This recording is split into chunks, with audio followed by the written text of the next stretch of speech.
You are listening to Sipping Off the Cuff on TequilaAficionado.com. I'm Alex Perez, and I am with Mike Morales, our executive editor. How are you, Mike? Good to see you. Doing good, Alex. I like that Simon Cowell look you've got. Yes. Isn't that's cool? That's very cool. I ditched the Guayabera. Well, it's about time you hadn't changed it in, I don't know, 4 months. The tequila's making me hot. There you go. Yeah. So what's the agenda tonight? What are we doing? On the menu is one of my favorite brands is Espolon. Espolon from the San Nicolas distillery. Yes. Espolon that is now owned by Campari.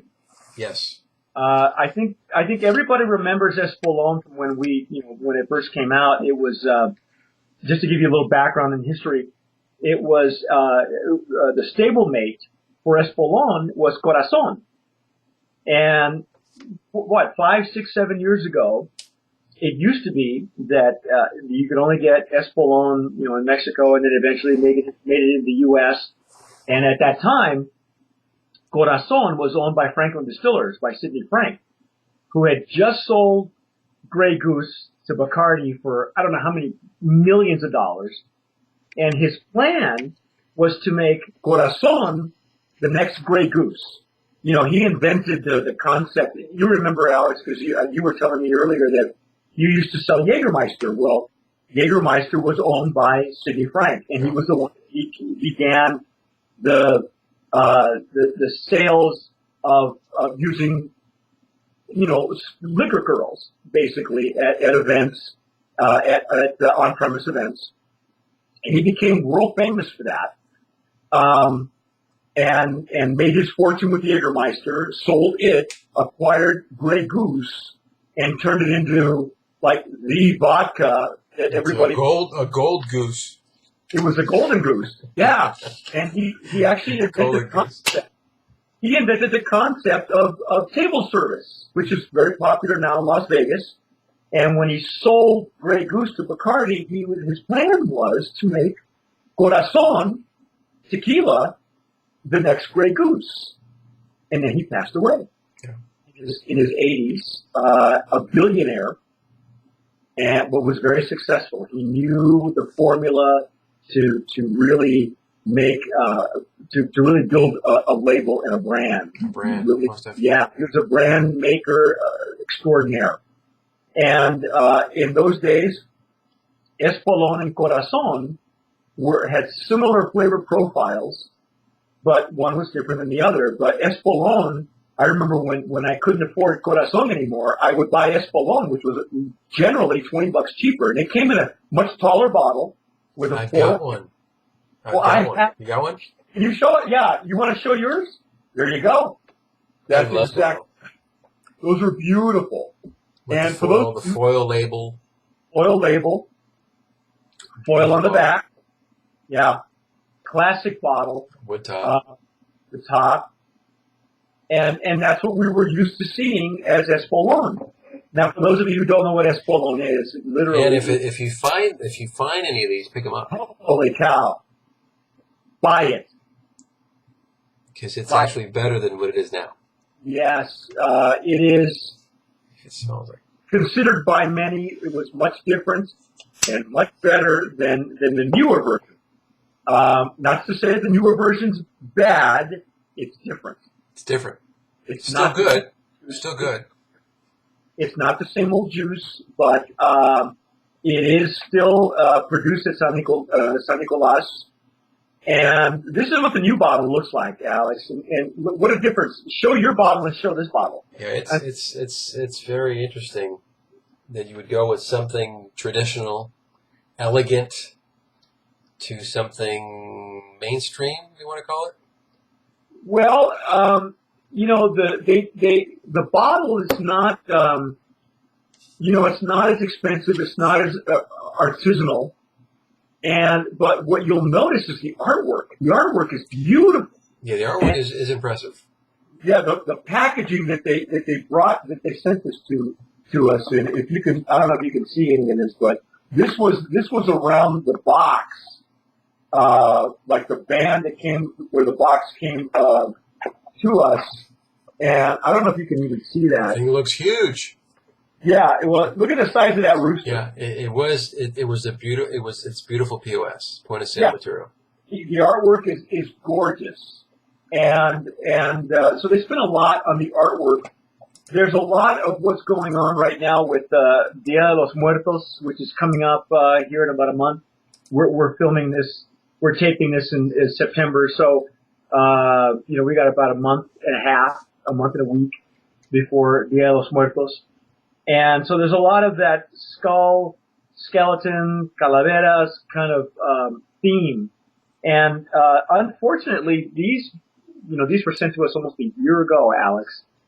And when Espolon was relaunched, because it's really the relaunch of the brand, Campari bought the distillery, they bought San Nicolas, and they bought Espolon.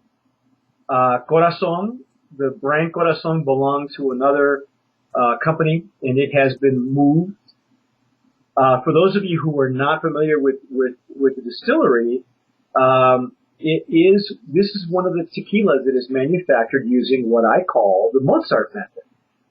And if you remember, Alex, they play classical music while the tequila is fermenting in these, 40,000 liter tanks, stainless. Huge tanks, right? The distillery has autoclaves, so that it's not baked in stone ovens. It is autoclaved, steam cooked, and so this is still being produced using the Mozart Method, and 80% of the workforce at San Nicolas is women. Oh yeah, they're the ones that are applying the labels and the tags and the little POS material, and I think they really poured their money into the artwork and the presentation. I think I took some pictures a while back. You might be able to find them on my Facebook page of what this came in. I mean, the Blanco and Reposado came in a box full of black confetti, kind of sort of.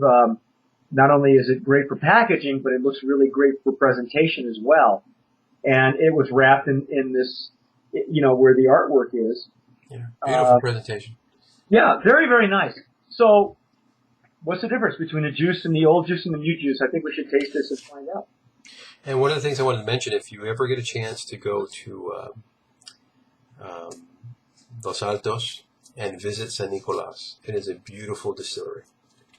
It's one of the more better looking distilleries out there, with the glass walls where you can actually look through and see the blue agave with the red clay backdrop. It's beautiful. Yeah, and it is estate grown and bottled. They do own their own agave. I've been to that distillery twice. Once on the inside, and the last visit was actually during a hima, a harvest. And the size of those piñas, Alex, I gotta tell you, that distillery, always been one of our favorites, just because of the presentation. It looks like an older distillery, but the plants and the juice, the people that work there, can't say enough about it. I think Campari did a wonderful thing by not only buying the brand, but they bought the distillery as well. So they saw the value of how the distillery is run. Yeah, and the master that's been behind them actually for quite a few years, right? Is yes, Cirilo Oropesa, right? Cirilo Oropesa. He's still there. He's still there. He still runs that place with an iron fist. He actually designed the distillery where they ferment and distill. He laid it all out, and he is a student of the Mozart Method as well.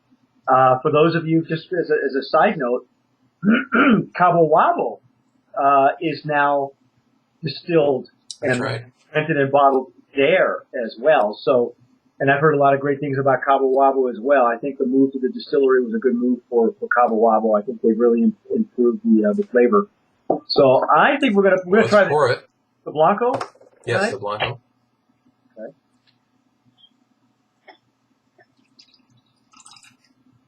That's a beautiful pour. Got some great color to it, like a platinum almost. Yeah, Or I would say actually a platinum. It's got a beautiful color. now you've opened yours, right? That was one of the ones that you've actually had open because most I've been sipping mine for a long time. Yeah, for almost a year. Sorry to the Espolon folks, but they were very, very kind to send us these samples, and we're just now getting back to many of these while we were getting the bugs out of our video. And they got a gold medal. Yes. San Francisco. Yeah. What year was that? Competition? That was 2008. 2008. Okay. This is an award-winning tequila. It pours nicely. Again, it is manufactured or produced using the Mozart Method. And see, for me, what I smell now isn't the really strong agave that I remember from the old Espolon. I smell more fruitiness, more citrusy. I get a little spice in here. See, and I smell citrus. There's citrus in there too.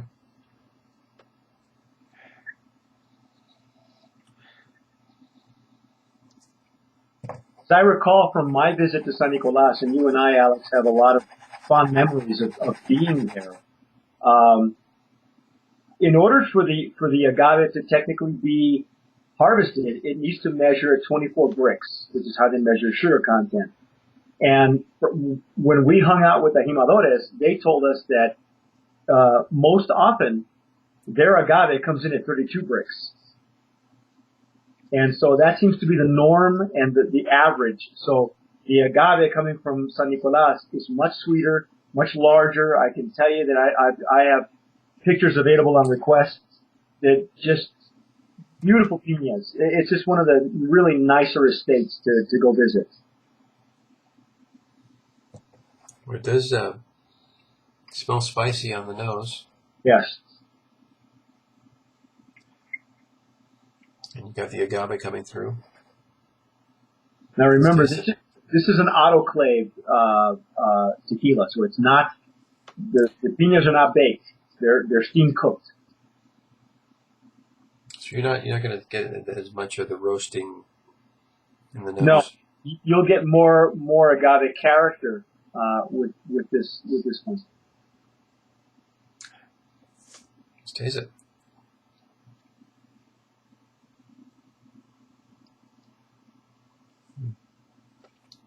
Mm.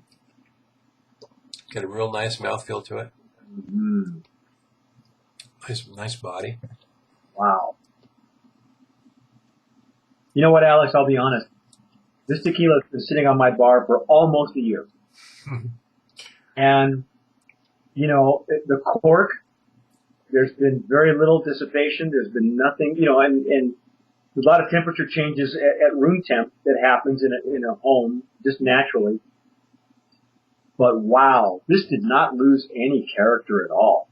It's a very good Blanco. The last time you and I had it was when we were at Spirits of Mexico last year in 2010. We went to a bar in Old Town. It was the only one that was open at that time. It was after the show, and everybody wanted to wind down. And they had Espolon, and we had not tasted the new Espolon. Right. So we ordered a couple, and everybody had their own Riedels. So they of course they serve it to us in a shot glass, and we pour them in our Riedels, and we're walking around. And it really is different, though. Yeah. I know a lot of the catadores who were there, who were judges at the show, and we hung out with, had said that it was not the same flavor profile or juice that we were used to in the old Espolon. I think the old Espolon had a much stronger agave punch to it. I agree. I'm not really sure what they did to it. This is more flowery, citrusy, and I would say sweeter. Wouldn't you say? It's sweeter. Actually, is there some like vanilla in there? Okay. And sweeter, kind of like a tropical fruit or some type of fruit in there. Now they open air ferment. So basically whatever is in the atmosphere will affect the fermentation process. And when I talk about the Mozart method, for those of you who maybe are watching this for the first time, Mozart method refers to a method that was developed by two chemical engineers who are considered the fathers of modern tequila.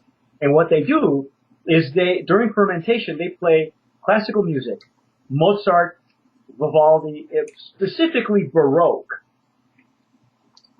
and while it's fermenting it. And the idea is that the vibration of the music, the fermentation tanks there at San Nicolas are stainless steel. So the idea is that the vibration allows the yeast, the natural yeast, to do its job more efficiently all the way down to the bottom of the tank. So they produce. Yes. Yeah. That's what Cirilio Oropesa said to us. It's like the people who work there say that the tequila is dancing. And it's a concept that, as I mentioned earlier in some of our other podcasts, that I'm in the middle of finishing some research on concerning the Mozart method. So we'll have that available on Tequila Aficionado, hopefully before the end of the year, explaining exactly what the Mozart method does, for those of you who don't believe. But if nothing else, it produces a higher yield when you play the music than when you don't, or if you play other types of music, like rock music, for instance, or rap music. I don't know what they've done to the flavor profile once Campari bought it, but it's different, but it's not bad. This is really great juice. It's very, very good. I really enjoy it. A year later, I gotta tell you, it's probably one of the better caps, one of the better corks and caps that you'll find. It will keep on your shelf, I know firsthand, and it won't lose its character. It's actually it's outstanding. It's like I just opened it. Really outstanding. And for the price point, I think this is usually you could find it right around the $20 range, or even that. They dropped the price on this thing. It's almost It's like incredible. Well, at one point, Corazon and Espolon were at the same price point. They were at $10 a bottle or more, depending on where you lived. This is a throwback to when Espolon first made it on the U.S. shores, and it was $20 a bottle. It was half the price of Corazon, and anybody who knew would buy Espolon first if they didn't want to spend the money for Corazon, right. Which is what I would do. And then eventually they got wise to that technique. So, but now it's back at the $20 mark, and it's outstanding tequila. It's a best buy. I call it a best buy. Yeah, it's. I think it's even better than some of those gateway tequilas that we talk about. The gateway tequilas that are $10 to $20 in that range. This is way better, and for the price, not go wrong.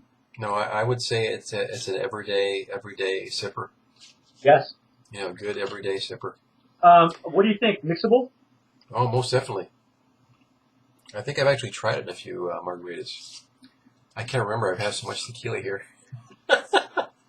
Well, you're a mixologist. You like to experiment with the recipes, and I'll pull some from here, pull some from there, and mix it all up. I can't make a margarita to save my life, so I drink it like this.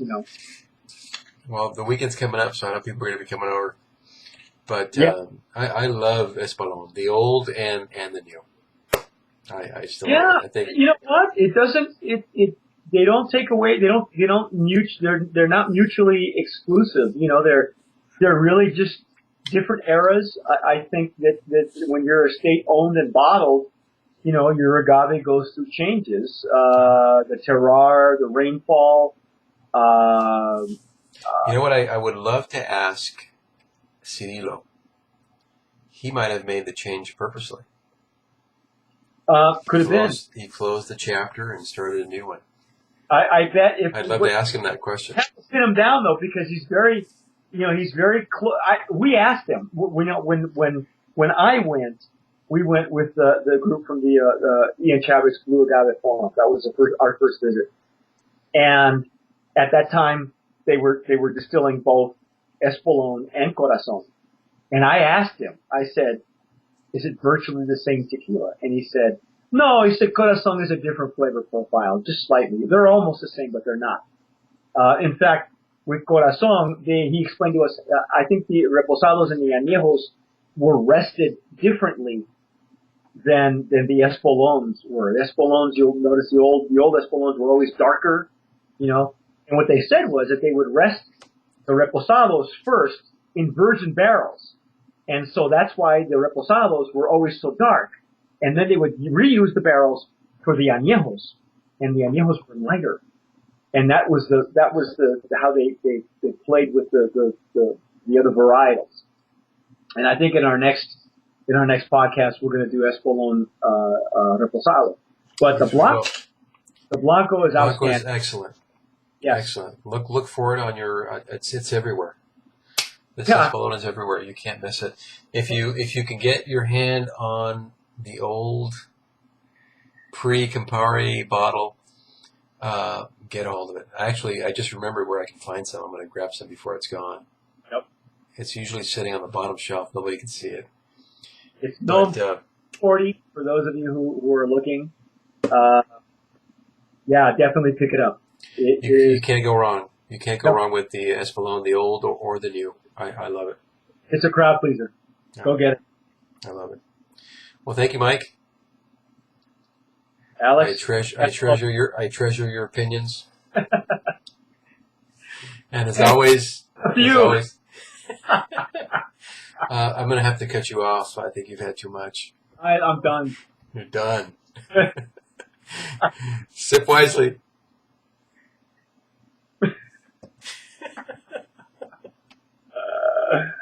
Oh, this has been sitting on my bar for a year. It's outstanding, man.